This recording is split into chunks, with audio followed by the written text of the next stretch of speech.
कुछ सख्त रीति रिवाज भी है, मतलब एकदम नियम का पालन करना ही पड़ता है। तो अभी हम उस खेत में पहुंच गए हैं जहां पर सभी लोग खाना खाने के लिए लाइन से बैठ गए हैं। और जो ककड़ी मैंने बीज के लिए स्टोर करके रखी हुई है ना, उसको इस तसले पर बाहर लेकर आ गई हूं। आज हमारे घर पर हमारे लिए एक कट्टा भरकर सामान आया है और ये आया है डायरेक्ट यूपी बिजनौर से। और थोड़ा सा मेहनत भरा काम करने से ही पूरा पसीना पसीना हो गया है।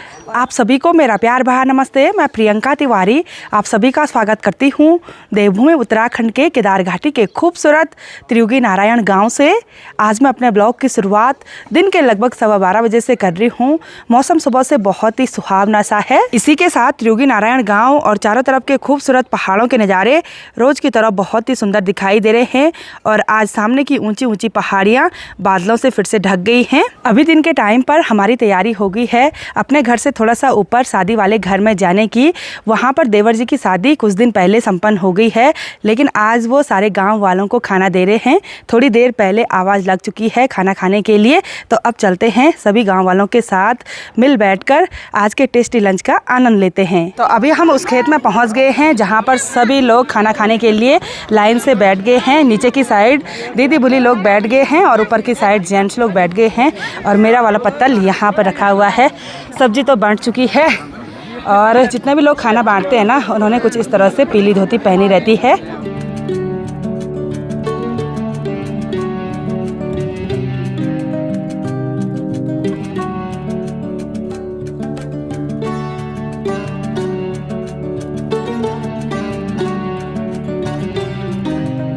सभी लोगों के लिए खाना बढ़ चुका है और दिन के टाइम पर पहाड़ी लोग दाल चावल खाना ही पसंद करते हैं। आप में से बहुत सारे लोग कमेंट करते हैं कि आप शादी में इतना सिंपल खाना कैसे खा लेते हो, यानी कि दाल चावल सब्जी।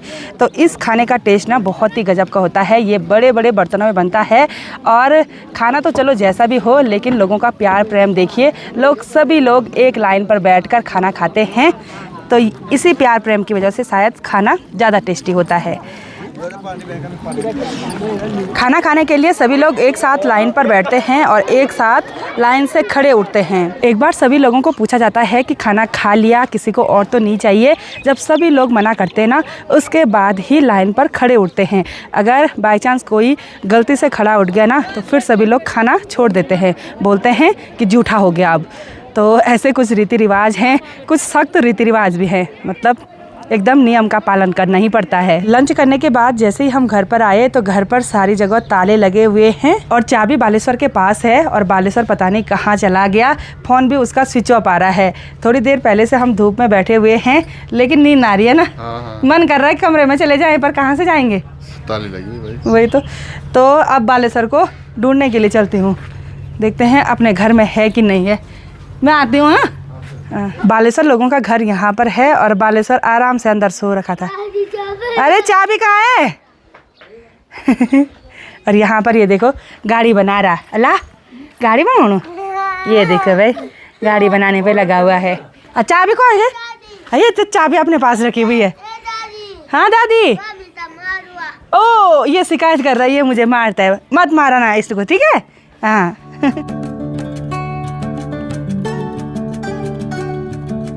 आज मैं बहुत दिनों के बाद अपने स्टोर रूम में आई हूँ और जो ककड़ी मैंने बीज के लिए स्टोर करके रखी हुई है ना, उसको इस तसले पर बाहर लेकर आ गई हूँ। मुझे लग रहा है कि ये ककड़ियाँ सड़ गई हैं।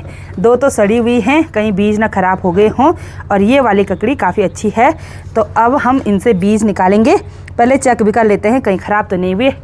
ये देखो, अरे नहीं, बीज नहीं ख़राब हो रखे हैं, जो कि काफ़ी अच्छी बात है, वरना हमने बड़ी भी नहीं बनाई और बीज भी ख़राब हो गए थे।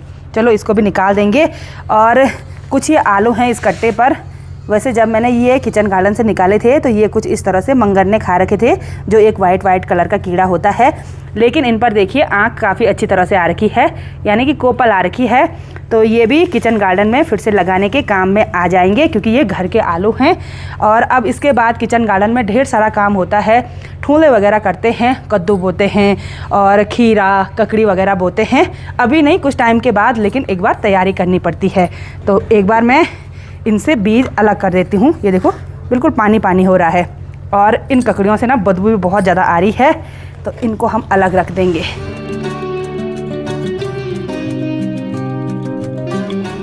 3 ककड़ियों से हमको काफ़ी सारे बीज मिल गए हैं और अभी तो ये बिल्कुल गीले हैं, लेकिन जब अच्छी सी तेज़ धूप इन पर लगेगी ना तो फिर ये पूरा सूख जाएगा और बीज अलग हो जाएंगे।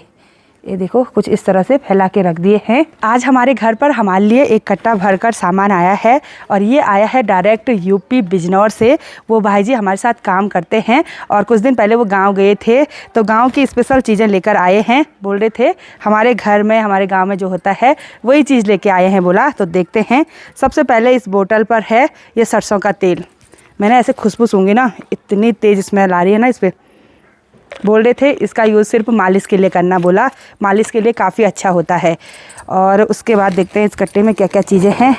ओ भाई, अरे गन्ना लेकर आ रखे हैं, ये देखो। कम भी नहीं, बहुत सारा लेकर आए हैं। अब गन्ना खाएंगे हम। ओ भाई बहुत सारा है।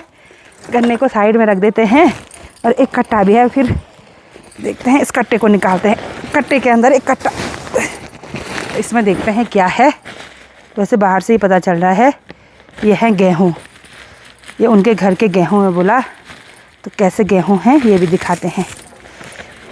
तो ये देखिए जी उनके घर के गेहूँ हैं बोला, जो उनके खेत में उगाए जाते हैं। कुछ इस तरह के गेहूँ। राजेश भाई को बहुत बहुत धन्यवाद कि वो हमारे लिए गन्ना लेकर भी आए और साथ ही गेहूँ लेकर भी आए और सरसों का तेल लेकर भी आए। तो अब हम गन्ने को खाएंगे भाई बड़े चाव से। हमारे यहाँ तो होता नहीं है, तो शहर में बहुत ज़्यादा होता है। तो उन्होंने देखो कितनी अच्छी से पैकिंग करी है, छोटे छोटे काटे हुए हैं। तो अब मैं ये मलखुनी और हाथ में ये देसी कुदाल और ग्लव्स लेकर चलती हूँ अपने किचन गार्डन में। कुछ किचन गार्डन में काम कर लेते हैं। तो आज का काम शुरू होता है घर के बगल के किचन गार्डन से। यहाँ पर मैंने बहुत पहले लहसुन बोई थी, लेकिन लहसुन उतनी अच्छी नहीं हो रखी है। उसमें बहुत सारा खरपतवार है, बहुत सारी घास भी है। तो ये मलखुनी में लाई हूँ घास निकालने के लिए और ये कुदाल लेकर आई हूँ ये लहसुन की क्यारी की गुड़ाई करने के लिए। तो एक तरफ से ये काम कर लेते हैं।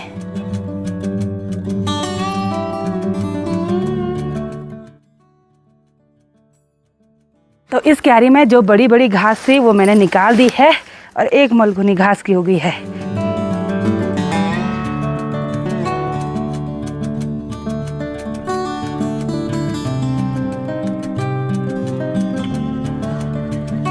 गुड़ाई करने के बाद अभी ये क्यारी काफ़ी सुंदर लग रही है और अभी लहसुन के पौधे भी बहुत सारे दिखाई दे रहे हैं। और थोड़ा सा मेहनत भरा काम करने से ही पूरा पसीना पसीना हो गया है और अभी ना बिल्कुल भी ठंडा नहीं लग रहा है, शरीर में बिल्कुल गर्मी बनी हुई है। और कुदाल का काम खत्म होने के बाद अब इस दराती का काम है और इस दराती से मैं इस किचन गार्डन के ऊपर साइड की ये कंडाली काटने वाली हूँ।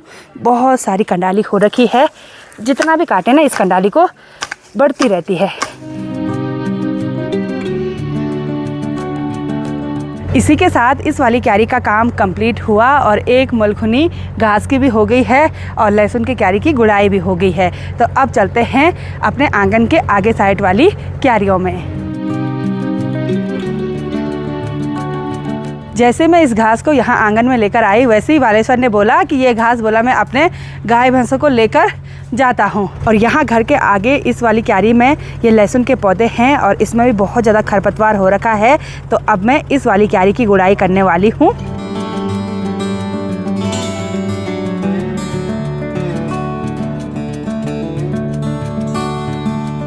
यहाँ पर इस लहसुन की क्यारी की गुड़ाई भी मैंने कर ली है और शाम होते होते मौसम पूरी तरह से पैक हो गया है और आज सुबह से ये टावर का जनरेटर है ना लगातार ऑन ही है। तो अब मैं शाम की गर्मा गर्म चाय और उसके साथ बिस्किट का आनंद लेती हूँ। थोड़ा सा टी ब्रेक लेने के बाद अब मैं इस लहसुन की क्यारी में ये एक मलखुनी पत्ते वाला गोबर डालने वाली हूँ, क्योंकि यहाँ पर बहुत ही रूखा रूखा हो रखा है।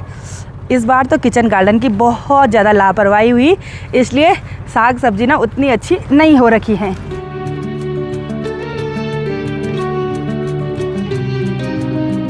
किचन गार्डन का थोड़ा बहुत काम निपटाने के बाद अब यहाँ पर ये जो बर्फ़ से टूटे हुए गुलाब के पौधे हैं ना, इनको मैं काट दूँगी, क्योंकि कांटे ही कांटे हो रखे हैं इन पर। और साथ ही यहाँ पर बहुत ज़्यादा मात्रा में बिच्छू घास भी हो रखी है, तो उसको भी काट देंगे, क्योंकि घर के आगे से बिच्छू घास भी अच्छी नहीं लगती और ये टूटे हुए गुलाब के पौधे भी अच्छे नहीं लगते। इस वाले पौधे पर तो बिल्कुल भी कांटे नहीं हैं, लेकिन इन वाले पौधों पर बहुत ज़्यादा कांटे हैं।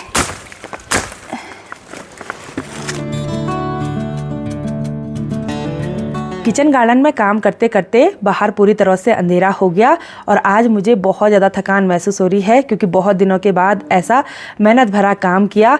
और जिस हाथ से कुदाल और दराती पकड़ी ना, यहाँ जॉइंट पे ऐसा दर्द हो रहा है, ऐसा लग रहा है जैसे कहीं लग गई होगी, लेकिन ऐसा नहीं है, लगी कहीं नहीं। बार बार ऐसे ऐसे करने से ना हाथ पर दर्द हो गया। आज ज़्यादा ही एक्सरसाइज हो गई इस हाथ की। तो अब मैं हाथ मुँह धो लेती हूँ, उसके बाद सीधे डिनर बनाने की तैयारी शुरू करेंगे। और अभी शाम के टाइम पर हस्बैंड जी सोनप्रयाग गए अपने कुछ काम से, थोड़ी देर में वो भी आ जाएंगे।